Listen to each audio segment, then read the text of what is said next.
Again, my name is David. I'm an alcoholic and a drug addict. Fortunately for you guys, I am flying solo tonight because my buddy David, the other David G, is on a plane from the West Coast headed home. So I have incorporated some wonderful people to help me with that process. Rob behind the scenes, Abby with our dictionary, and Ashton with our reading. So I'm going to do a little backwards review of what we talked about up to this point, and it's mainly I'm going to talk about is some facts that Bill talks about. So if we go back to, we're on page 51 tonight, by the way, in the first paragraph. That's where Ashton's going to start reading for us in We Agnostics. But if I just want to talk about the prior paragraph on page 51, they bring up the word fact, and it's the fourth time that Bill uses the word fact. So if you could hold that page and go back to page 17, and there's a solution in chapter 2, I want to read that paragraph because I need to have hope. And where there's when there's words of fact, I know that there's hope because of the first 100 in their experience. So page 17 in the third paragraph on the bottom of the page, it says the tremendous fact Bill's really emphasizing that this fact is tremendous for every one of us, is that we have discovered a common solution. Hope is involved in there. We have a way out in which we can absolutely agree and upon which we can join in brotherly and harmonious action. This is the great news this book carries to those who suffer from alcoholism. And then if we go to page 25, continue holding page 51, we go to page 25 in the second paragraph. Same chapter, there's a solution. It says the great fact, second time he's referenced the word fact, is just this and nothing less, that we've had a deep and effective spiritual experiences, which have revolutionized, completely changed our lives, our whole attitude toward life, toward our fellows, and toward God's universe. And here's another word, the use of the word fact. The central fact of our life today is the absolute certainty that our Creator has entered our hearts and lives in a way which is indeed miraculous. He has commenced to accomplish those things for us, which we can never do by ourselves. And then back to page 51, as we are in We Agnostics tonight, the prior paragraph that we're going to start on 51.1. But halfway through the top of that paragraph on page 51, it says, leaving the drink aside the drink question. So I don't have a drink problem. I have a sobriety problem, is what they're stating there. They tell why living is so unsatisfactory. They show how the change came over them when many hundreds of people are able to say that the consciousness of the presence of God, all capital letters there, is today the most important fact of their lives. They present a powerful reason why one should have faith. So I just want to emphasize how important that was, to know that these are facts and this can happen to you. And when I hear a fact like that, I hear hope. And hope is described to me when I first got sober, and I do believe it's still to be true today, hope is a I'll come back to it. I just lost my train of thought. I'll come back to it though. Anyways, Ashton, if you want to jump in and do the reading, Ashton's going to do our reading for those who arrived a little bit late. Abby's going to do our dictionary, and I'll do our commentary. My partner, David, is on an airplane from the West Coast, and he will be here next week. Well, he'll be here today, but he'll be on the Zoom call next week. So, okay. Sounds good. And then if you guys just want to check out the chat, I'm sure Rob will be posting a lot of things, especially about, since the next few paragraphs are mentioned, a lot of historical things as well. So, sorry. To start at the first full paragraph, this world of ours has made more material progress in the last century than in all the millenniums which went before. Almost everyone knows the reason. Students of ancient history tell us that the intellect of men in those days was equal to the best of today. Yet in ancient times, material progress was painfully slow. The spirit of modern scientific inquiry, research, and invention was almost unknown. In the realm of the material, men's minds were fettered by superstition, tradition, and all sorts of fixed ideas. Some of the contemporaries of Columbus thought a round earth preposterous. Others came near putting Galileo to death for his astronomical hearsays. I do have a definition for fettered, and it is defined as anything that confines or restrains from motion, that which destroys liberty and freedom. So in the realm of the material, men's minds were confined or restrained from motion by superstition, tradition, and all sorts of fixed ideas.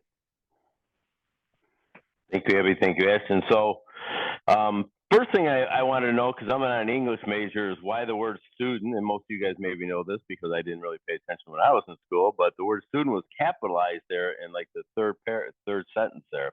And that's because of anytime you see a title or a name, they capitalize it because I was always under the assumption that the words capitalized in the middle of a sentence had something to do with God, but in that form, it just means it's a title or a name. So, and also it says almost everyone knows the reason students of ancient history tell us that intellect of men in those days was equal to the best of today. So, intellect does not mean intelligence, but it does mean the capacity to learn. And then as we go through a little bit farther, it says, yet in ancient times, material progress was painfully slow. The spirit of modern scientific inquiry, research, and invention was almost unknown. In the realm of the material men's minds were fettered by, here's the words I'm going to underline: superstition, tradition, and all sorts of fixed ideas. So my prejudice, my preconceived thoughts, my opinions that brought me into Alcoholics Anonymous, I have to let go of those things, all my own good ideas. And so those three words, superstition, traditions, and fixed ideas, if I would go back to page 48 at the top of the page, just to connect some dots here, it says, we often found ourselves handicapped by obstinacy, sensitiveness, and unreasonable prejudice. So those 6 things that I've outlined here are going to hold me back. My old thinking, my old prejudices. I gotta let go of all those things. Those things are going to keep me blocked. So, and the formula for all those changes is going to be willingness that we're going to have to find in step 1, and we're going to have belief in step 2. And we're going to have make a decision in step 3 and take actions in step 4 through 11. And then we'll get the result of step 12, having had a spiritual awakening as a result of those steps. So you want to go ahead and read the next paragraph, please, Ashton? Yeah, something I did want to say about the last paragraph was more of a history thing about the fact that back when Columbus was saying that the earth was round, everyone thought that the earth was flat, and then you reach a certain point and you basically fall over. And then Galileo, with his astronomical hearsays, was in the 1500s. So things were obviously a lot different. But next paragraph, we asked ourselves this: are not some of us just as biased and unreasonable about the realm of the spirit as we were the ancients about the realm of the material? Even in the present century, American newspapers were afraid to print an account of the Wright brothers' first successful flight at Kitty Hawk. Had not all efforts at flight failed before? Did not Professor Langley's flying machine go to the bottom of the Potomac River? Was it not true that the best mathematical minds had proved man could never fly? Had not people said God had reserved this privilege to the birds? Only 30 years later, the conquest of the air was almost an old story, and airplane travel was in full swing. Anything, Abby? I'm sorry, I wasn't watching the screen. Okay. All right. So, yeah, please watch the chat. That's why I didn't really expound upon Galileo or Columbus. The only thing I'll tell you about Columbus in that prior paragraph is kind of a joke. It's kind of a myth, and I've heard it to be funny. But everyone actually never really thought everything was flat. They thought the world was round because that goes all the way back to Greek philosophies that years and years before that. But they just didn't know what the circumference was. But I got to say, the joke that I heard was that maybe Columbus was a little bit of a drunk. A lot of those sailors probably were a bit of a drunk, probably could have qualified to be an Alcoholics Anonymous, no doubt about it, if there's such thing existed. So because of his fear, because of his uncertainty on the Santa Maria that he was traveling in, he put a sailor on the front of the ship with a lantern as they traveled. Yeah, Ali's shaking his head. He's heard this before. And in case they did start falling, like that the earth was going to end, maybe it was flat, he wanted that guy to start shaking that lantern so he could turn that ship around real quickly. So Probably a myth, probably not true, but maybe so. I don't know. I just think it's cute. So, when we talk about, and Rob, please read the chat about everything. The thing about that Rob's putting in there, the phenomenal stuff. Langley was a mathematician and a scientist. The Wright brothers were actually just bicycle mechanics, and I don't mean to use just in that sentence, but they were bicycle mechanics. And as they failed a lot of times in here, they had some kind of faith. They had a faith that can't really be described as something they experienced, and maybe you experienced it at a time or another as a child, or maybe you've experienced it as a parent or a grandparent or an aunt or an uncle or a next door neighbor with children. And that faith is called childlike faith. Like they just believed that it was going to be okay. And my definition of what that looks like is last summer I was outside with my granddaughter who is 10 years old. And when she's with me, she knows I'm protecting her. We can go shopping, we could go get ice cream, we can go out to eat. She feels safe and protected, right? And as in our 10 test promises, we get have that same experience, being safe and protected, placed in a position of neutrality. Like that is that childlike faith that the Wright brothers had, that they never gave up, that they have faith that this thing could work for them. And as I think Rob posted in there, like 8 days after Langley put his plane in the Potomac, sure enough, they flew. So they never gave up, and here they are. They were bicycle mechanics. So that's all I got on that.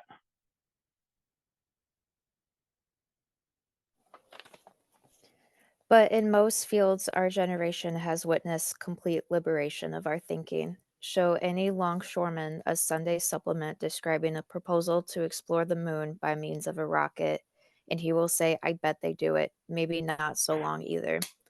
Is not our age characterized by the ease with which we discard old ideas for new, by the complete readiness with which we throw away the theory or gadget which does not work for something new which does? Okay, so it says, but in most fields, our generation has witnessed complete liberation of our thinking. So that still means that I got to let go of all my old ideas. My old ideas are going to keep me stunted. I'm not going to be able to grow in effectiveness, understanding of God's will. I'm not going to grow emotionally, which is what the 10th step is perfectly for. And then it says, middle of that page, is not our age characterized by the ease with which we discard old ideas for new, by complete readiness with which we throw away the theory and gadget which does not work for something new which does? Old ideas, emotions, and attitudes. We talked about that on page 27. So if you guys want to hold that page and go back to 27, when Carl Jung is working with Roland Hazard, and he's trying to instill in him some changes, and they're all changes: ideas, emotions, and attitudes. So if we go to page 27 in the fourth paragraph, when the leading psychoanalyst in the world, Carl Jung, working with a very rich man, Roland Hazard, is telling him that he's absolutely hopeless. Roland says he felt like the gates of hell had closed in on him with a clang. Then on page 27, third paragraph, he said to the doctor, "Is there no exception?" "Yes," replied the doctor, "there is. Exception to cases as yours have been occurring since early times. Here and there, once in a while, alcoholics have had what are called vital spiritual experience." Vital means life-supporting, life-giving. To me, these occurrences are a phenomenon. It can be observed, but I cannot explain it. Here's maybe the second leading psychoanalyst in the world saying, I can't explain it. All I can do is observe it, and it looks like this. They appear to be in the nature of huge emotional displacements and arrangements. Ideas. My ideas, let me go back to this book here. I got two books going on at the same time. My ideas, which are my thinking, which means I got to have radical change. I don't have the ability to do that. Emotions, which are my feelings. My attitudes, which are my beliefs. And by the way, this is what must happen for me. This must happen for me. As I read on through that paragraph, it says, which once were the guiding force of the lives of the men are suddenly cast to one aside, and a completely new set of conceptions and motivates them to dominate them. In fact, I have been trying to produce some such emotions or emotional rearrangements, which is change, within you. With many individuals, the methods which I employed are successful, but I have never been successful with an alcoholic of your description. And perhaps that was because he didn't really work with that many real alcoholics. Maybe he was just working with a lot of hard drinkers.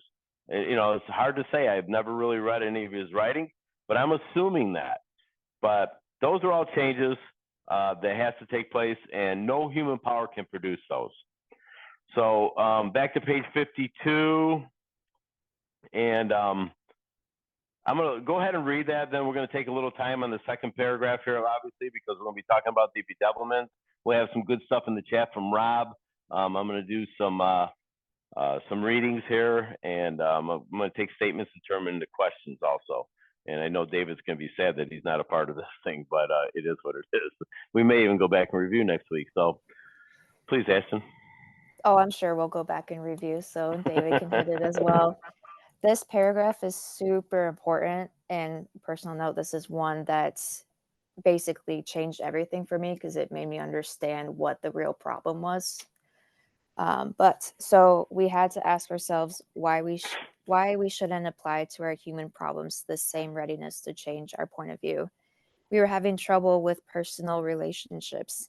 We couldn't control our emotional natures. We were a prey to misery and depression. We couldn't make a living. We had a feeling of uselessness. We were full of fear.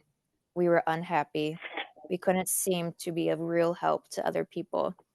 Was not a basic solution of these bedevilments more important than whether we should see newsreels of lunar flight? Of course it was. I do have a definition for bedevilment, and it is to be controlled as if by devils. It is also the opposite of the ninth step promises. Thank you, girls. Okay, so right away it starts out by saying we had. So we had is a must.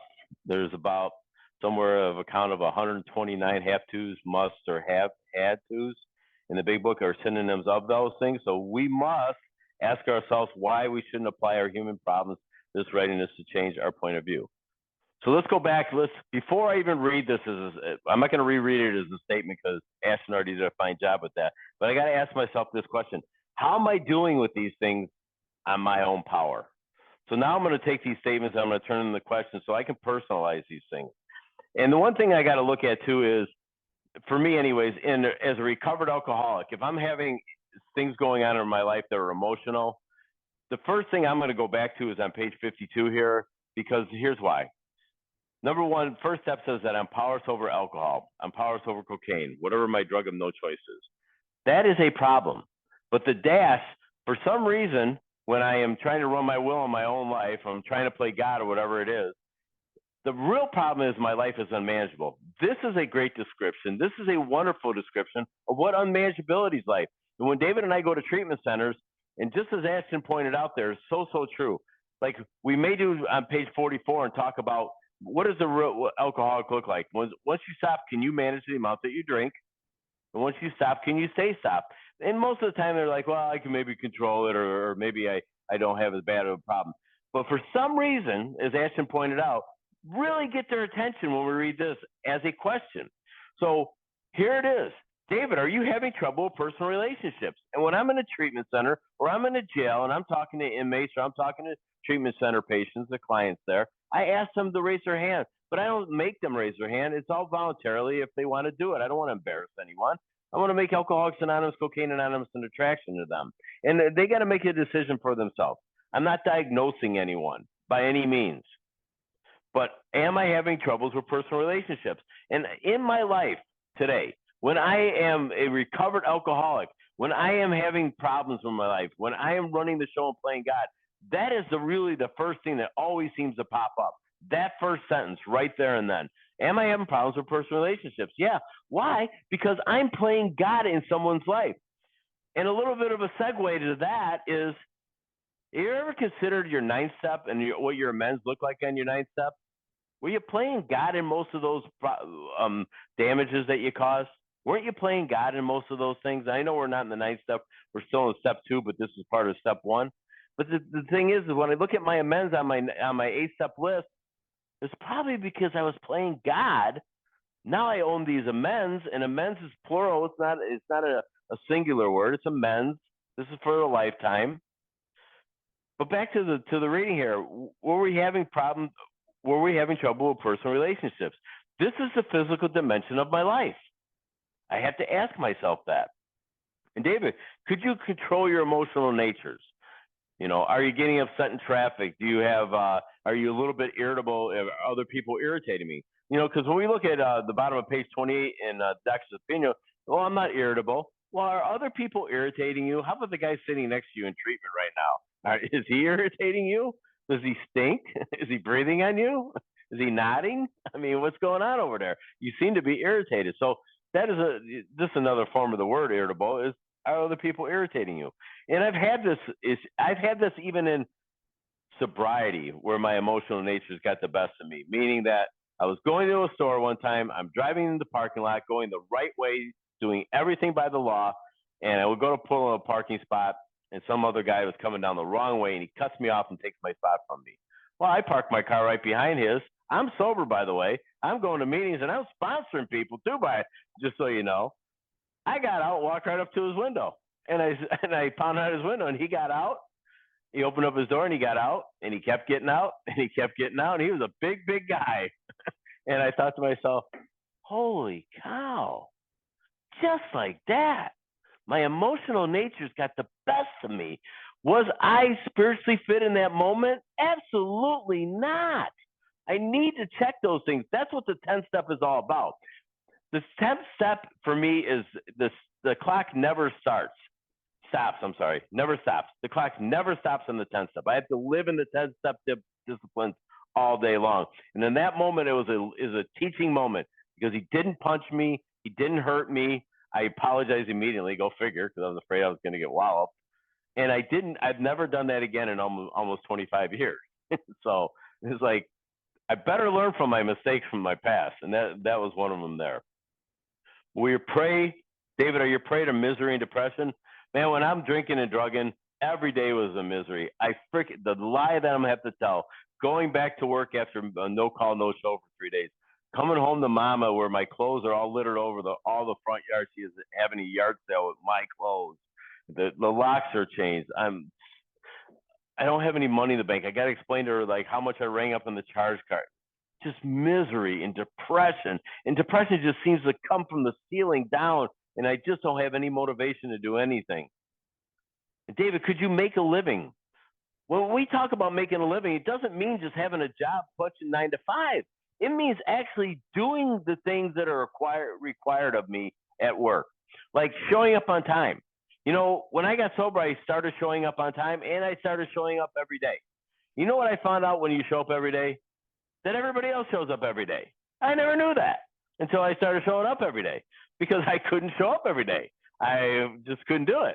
But I found that out. And when I showed up every day, I showed up on time. And I didn't steal. And I didn't take smoke breaks, you know, when I wasn't supposed to take them. And I took the lunch that I was supposed to take. And then I did the honest job all day long. I gave 100%. I didn't cut corners and go hide in the bathroom or go get lost somewhere else. And I punched out on the time I was supposed to. And if they asked me to do overtime, I did overtime without complaining. God knew I needed the money, so I did it. But the bottom line is, like, that's what's making a living today, actually being a good employee. And today I'm an employer, and I get to use that same kind of principles in my life that I go to work. I give 100%. And I'm in the service industry in a sales position in my job. And you know how I learned all those things? In Service and Alcoholics Anonymous. How to be of maximum service to God and all the people about me. God doesn't complicate things for a knucklehead like me. He really, really doesn't. I bought this business like 15 years ago. I was like 10 years sober at the time. And I get all the things that I learned in the service portion of AA and CA. I already did those things. And all I had to do was invite God in. And I've been very successful because of those things. But it's all about being of service to God and all his children and treating people the way I want to be treated. It comes natural. I was talking to one of my sponsees today, RJ, that we were on the phone together for quite a while, and talking about my life isn't segmented in different areas any longer. Like, I don't act one way at work. And I did this, don't get me wrong. I'm not a perfect angel. I'm a human being, which is not an excuse because I am trying to do God's will in all my activities today. But when I would segment my life because I had no power, no choice, no control over the alcohol and drugs, meaning my life became unmanageable. And I would get mad at my wife, and we had just arguments, hiding, behind the closed doors. I would be great at a meeting of Alcoholics Anonymous, Cocaine Anonymous for that 1 hour, but I would go home and be a nightmare. I would be irritable, restless, and discontented because I needed something sufficient to replace that irritable, restless, and discontent, and that's God. And when I call God in, He shows up. And when He shows up in my life, it's the most important relationship I can have today, is to have a relationship with God, because it flows into all the other activities of my life. So the guy that you see here today is the guy I am all the time today. I get to be him all day long because it was blocked by pomp and circumstance. I didn't get to be the human being that I think God created me to be. Or if maybe you can ask yourself that question, if you had that opportunity too. But when I get free of self, I get to be the guy that maybe God wanted me to be of service. That is my job, to be of help. If you don't like the word service, then to be of help to others. And others doesn't always have to be another alcoholic. Extensive work with other alcoholics is important, but it doesn't mean that I have to do just that. I can be help to other people today. Right now, I'm in the midst of helping a lot of elderly people in my life, in my family today.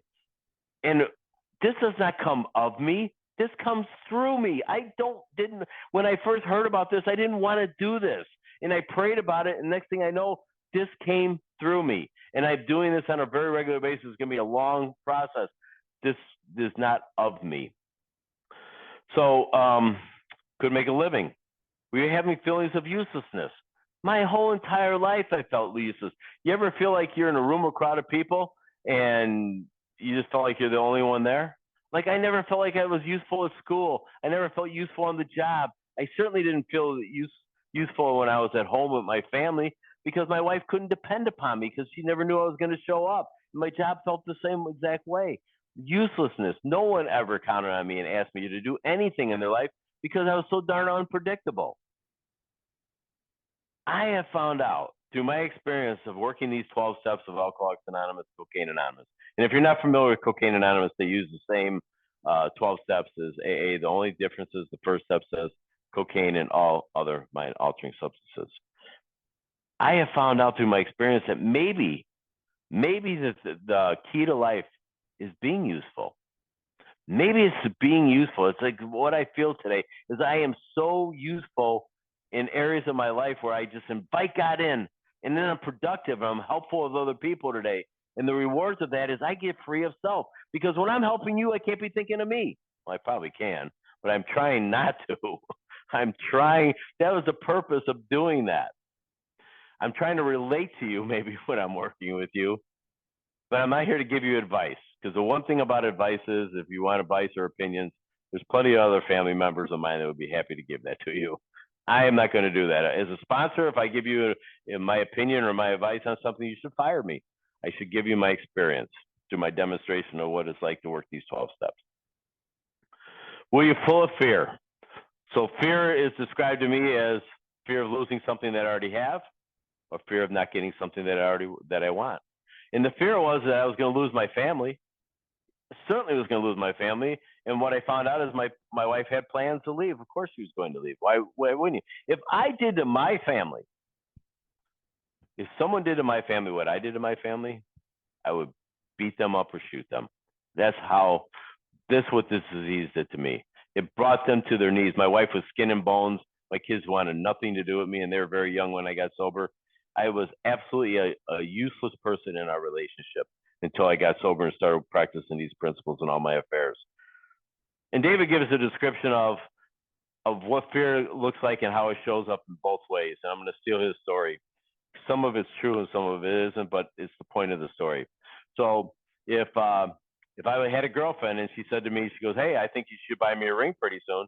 And I get a little fearful, like, oh my God, if I do that, because guys are pigs like this. I'm just saying, if I buy a ring, it'll be the last woman I ever sleep with. It's like, okay. But then, Ashley's shaking her head, you are a pig, right?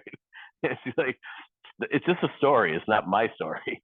So it's a fear that if I don't get engaged, I will never have this woman in my life, and she will leave.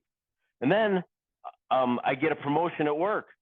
Okay, then fear shows up, goes, oh my God, if I get a promotion at work, then expect more out of me than ever before. But if I don't take that promotion, I'll never be able to afford that ring, and then I'll never be able to get married, and I'll be alone the rest of my life. See how fear shows up coming and going? It's just got me. And the fear in my life today is I don't have the power to remove it. As much as I don't have the power to remove my selfishness and self-centeredness or my resentment. That's what the steps are designed to do, to get me to God so he can relieve me of this stuff. And then the last thing says, could you seem to be of real help to other people? Well, only if there's something in it for me. Like, if I'll go along with you, but I need to get paid for it. Or if I move you in my pickup truck, then I need to get something in return for you. And I'm going to keep score. And I'm going to keep real good score too, because when I need it, I'm going to call upon it, and you better show up for me. So the question about those things is, and then what I do, I present this to the treatment center people, is how are you doing on your own power with those bedevilments? On your own power. How are you doing? Because this is my unmanageability in my life. Like Ashton let us off here. It's like that unmanageability is my problem, and the spiritual malady that I have is going to set me back to the obsession. The obsession is going to come without my permission, without my consent, and I'm going to pick up a drink. And when I pick up a drink, I'm not going to be able to manage the amount I drink because I'm going to break out in craving, and it's going to be off to the races again. This can happen anytime. We've all been to meetings, enough meetings to see what happens to people who had 10, 15, and 20 years. They've gone back out again because of the bedevilments, because of the four horsemen. Whatever the case may be, there's other descriptions of unmanageability in here. But this is right here is gold, right? I mean, I think it's just gold that I can take someone there. And just like Ashton said, this opens up eyes and heads start nodding in treatment centers.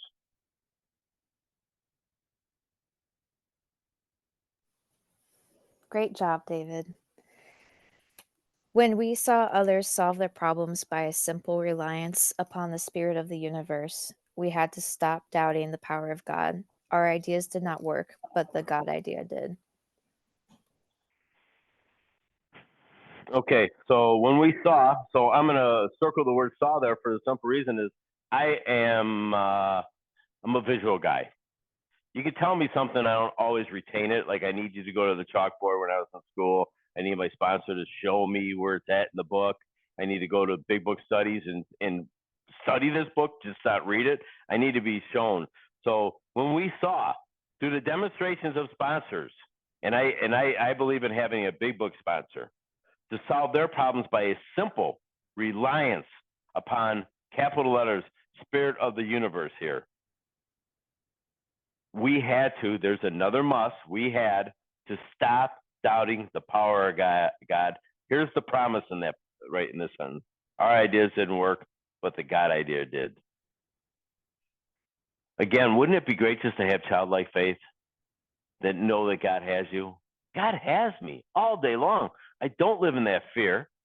I don't have to worry. These are simple problems that I witness in other people. If it can happen to you, why can't it happen to me? See, there's no failure in Alcoholics Anonymous, Cocaine Anonymous. I've never seen anyone fail who has done this work honestly and thoroughly, ever.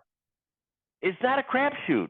As the old crotchety AA guys came into treatment many 24 hours ago and told me 9 out of 10 of you guys are going to relapse. Well, that may be true, but it doesn't have to be true. That we can carry this message to others. And if you ever get a chance to hear David talk, he does a good mathematical problem or solution, actually. And I can't do it justice, so I'm not even going to practice it or try.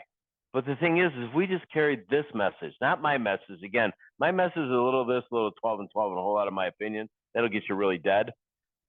But this message out of this book will get you sober and get you a relationship with power and have access to power all day long. That's phenomenal to walk around. Mark Hughes uses this example. It's like being in church all day long. Freedom of the bondage of self. That's the goal. Get rid of self. Self must die. Ego must be deflated. Harry Tebow says the ego regenerates itself over and over and over again, and it must die over and over and over again. So the example that David was talking about, again, I can't do it as good as other David either, But kind of how he explains it is, let's say minimum of 3 sponsees in the whole lifetime. So I would have 3, and then they themselves would have 3, but then so on and so on. So it shows how just helping a few people, it can, like, you can get to a lot of other people. So it's kind of the idea of what Other David does. So the Wright brothers' almost childish faith that they could build a machine which would fly was the mainspring of their accomplishment. Without that, nothing could have happened. We agnostics and atheists were sticking to the idea that self sufficiency would solve our problems. When others showed us that God's sufficiency worked with them, we began to feel like those who insisted the Wrights would never fly. I do have the definition for faith, and it is defined as complete confidence, trust, or belief without proof. So, in a sentence, the Wright brothers' almost childish trust or belief without proof that they could build a machine which would fly was the mainspring of their accomplishment. Thank you. So one more thing about the bedevilments, Sue, and the same thing was true on page 27. They all have something in common. One of them positive, one some negative. But all of them have this one thing in common. They're all internal. None of them are external. And I'm trying to get my insides, my outsides to match my insides. I can't put up this show anymore. I've got to be the guy who God intended me to be. So this is an internal thing, because I think that all other people's actions are all about me. I'm selfish and self-centered. I think when you look at me the wrong way, you don't give me the respect that I think I deserve. That's selfish and self-centered. I don't have lack of power. Remember, we read about that, or we haven't read about that. We're going to read about that soon. Well, we read about it on page 45. Lack of power. That's my dilemma. That's what I suffer from. I don't have the needed power not to pick up a drink. I don't have the needed power to remove this unmanageability in my life. And to Ashton's paragraph on the bottom of page 54, and one other thing about the bedevilments too, is the closer I get to God, I don't have the bedevilments in my life. But back to that paragraph that Ashton read, that Wright brothers almost childlike faith. Again, about this childlike faith, it is something I get to experience it if I'm not asleep, dreaming I'm awake. If I'm awake, I see these things, I experience these things. And I'm going to reference again my granddaughter, another example of that. She comes over to my house. She's 10 years old. She's a tall girl. She's a dolly. She's red hair, green eyes, and she's smart as a whip, and she's a little sarcastic too, by the way. But she says to me, she goes, "Papa, I'm a little overweight. I'm not sure what to do. Can you help me?" Ah, my heart melted. I was like, "Sure." I said, "Let's start eating healthy. Let's do this together. Let's talk about what we're going to do and what choices we're going to make." Like that childlike faith that she trusted me, that I could help her, that she wanted to take that time. She didn't share that with her mom, and she loves her mom. She didn't share that with grandma. She shared that with me, Papa. And I was able to say to her, "Yeah, let's do this together." So that she can have some self-confidence, that she can feel like a child of God. But that's that childlike faith that she trusted in me. I need to have that same kind of childlike faith when it comes to God. Is God just show up to remove my drink problem? Because if he does, I'm not utilizing the power in my life for what it was intended for all day long to have access to this power. And it says there, as we go through this, the paragraph halfway through, it says, without that, nothing could have happened. We agnostic and atheists, this is the part I want to reference. We're sticking to the idea that self-sufficiency will solve our problems. Doesn't work for me. I put the drink down, things got worse. I need to have a spiritual experience. I'm irritable, restless, and discontent. I am worse when I'm not drinking. And then he says, when others showed, again, I'm going to circle the word showed, that God's sufficiency worked for them. So your experience is my sponsor. My sponsor's name is Judd. And I see my sponsor every Friday between 2 and 4 o'clock, sometime between there, and I get with him. And we talk about it. But he shows me through his faith of a power greater than himself, and that's why he's my sponsor. I want someone I can be accountable to, have access to, can relate to. That's the kind of sponsor I want, and someone that has some basic understanding of this book. begin to feel like those who had insisted the rights would never fly. My sponsor has childlike faith. I look for that in other people. Like, he knows that he's being guided all day long. That is why I picked him as a sponsor, because I knew that he wanted to grow in the effectiveness that we talk about in the 10 step, and the understanding what God's will is for me today.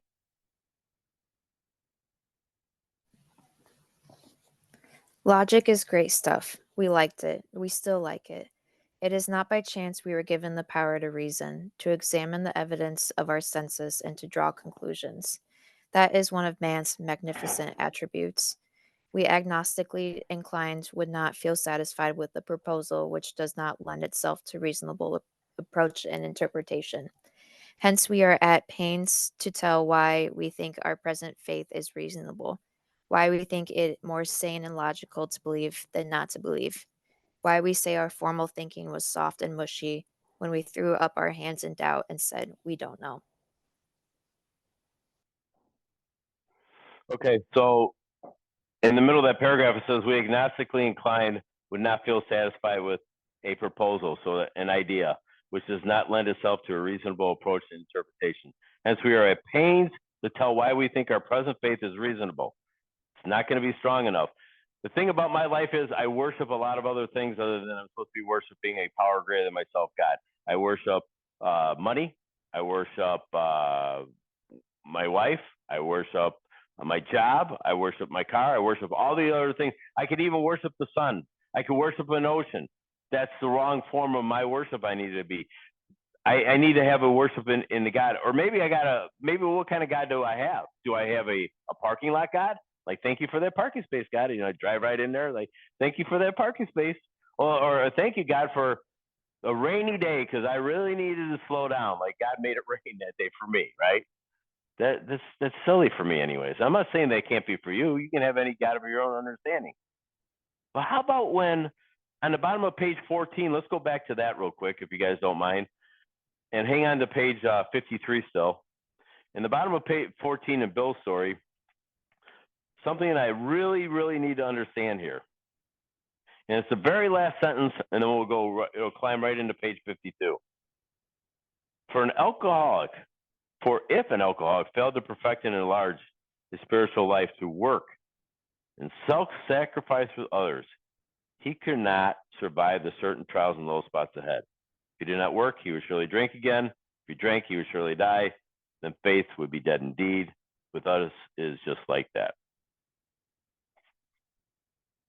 If an alcoholic failed to perfect and enlarge his spiritual life, I don't have the power to do that.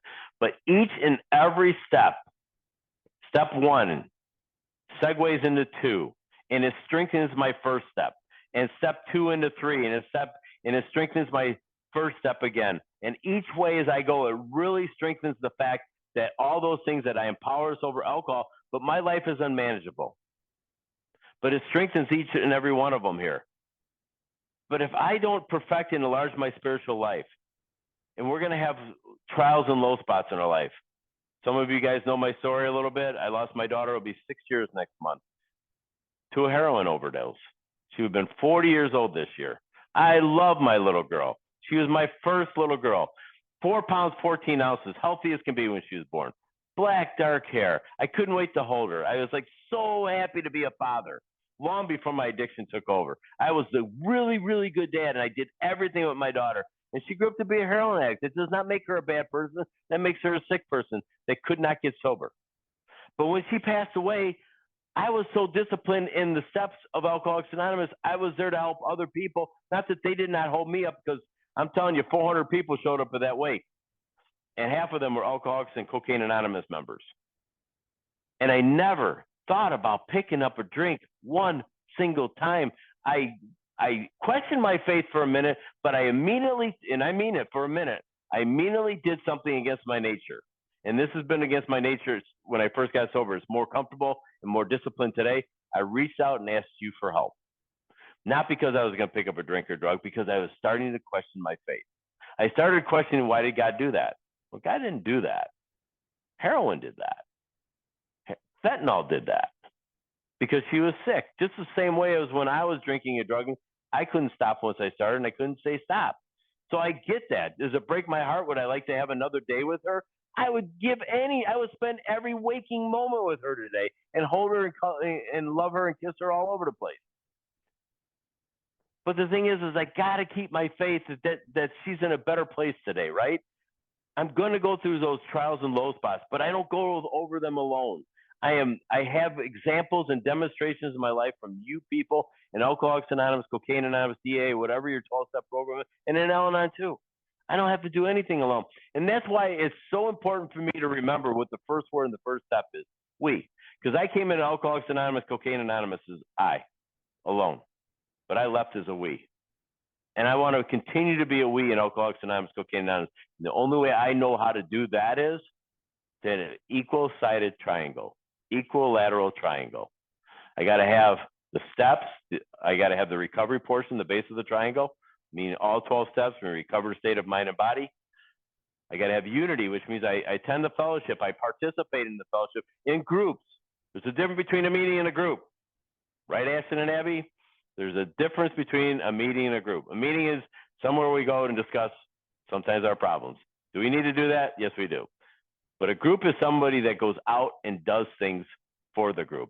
Go to treatment centers, put on a picnic, do a cornhole tournament, go to treatment centers. As a group, we go and support each other doing that stuff.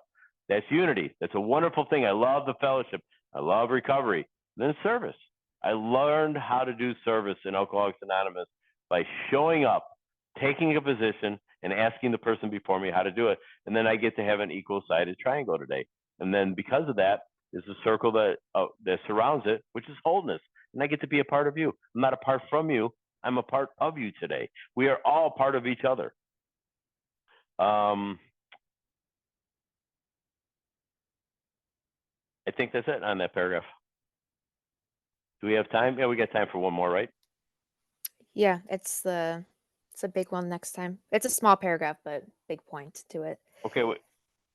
Okay. Where are we at? I kind of lost one because I was talking. Okay. Yeah. No. Are we on the short paragraph, 53 second paragraph? It's the imposed crisis one. Yeah. Yeah. We'll stop after that one if you don't mind. Okay. Yeah. No, that's fine. Okay. When we became alcoholics, crushed by a self-imposed crisis, we could not postpone or evade. We had to fearlessly face the proposition that either God is everything or else he is nothing. God either is or he isn't. What was our choice to be? Ab, do you have a definition at all? I'm looking for crisis. I will find something and let you know. Sounds good. Okay, so that paragraph it says, when we became alcoholics, meaning that I understood, page 44 gives me the description, and everything prior to that, not just a paragraph, everything up to that point describes what an alcoholic is. Like once I put alcohol in my body, something happens, I break out in craving, and once I stop, I cannot stay stopped. Then I'm crushed by, I circle this word, self-imposed crisis. Not external. It's not the job, not my mom and dad, not my finances, not my wife. Self-imposed crisis. Just like we find out later in the book, that our troubles of our own making, self-imposed. We cannot postpone or evade. We had to fearlessly face the proposition that God is everything or he is nothing. God either is or isn't. Here's the question. Once I make this thing, I don't have to make another choice in the big book of Alcoholics Anonymous again. What is my choice to be? Yes, I got to make a decision in 3, but this is the last choice I got to make. Either God is or isn't. It says we had to fearlessly face. That means without fear, with complete faith that if it happened for Rob, it can happen for me. That God either is everything or he's nothing. Here's my description of God. Is. I can't describe it. I'm sorry. He's not a powerful enough God if I do that. If I have a description of God, he's not going to be powerful enough for me. I'm just saying is. Everything. Infinite God. I'm finite, but infinite God here. So the question is God either is or he isn't? What is your choice to be? That is the last choice I got to make before I go and work the rest of these steps here. But again, don't misunderstand me. There's a decision to make in 3. So there's no middle of the road solution.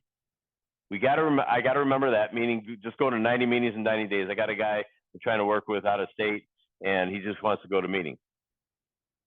Well, just because someone else next to you's got 20 years of sobriety, that's not going to just kind of float over to you and give you a couple more days. Not necessarily for me, anyways.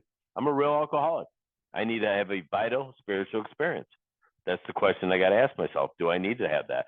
Do I desperately need Alcoholics Anonymous? And do I desperately need God? And the answer for me of both of those questions is yes. Do you have anything, Ashton or Abby, you want to add? Yes, I did find the definition for crisis, and I was looking for a specific one because Sam always comes in with a really strong one. And it's the turning point of a disease when an important change takes place, indicating either recovery or death. Thank you, Abby. All right, well, we're getting to the top of the hour here, so I'm going to turn the recording off.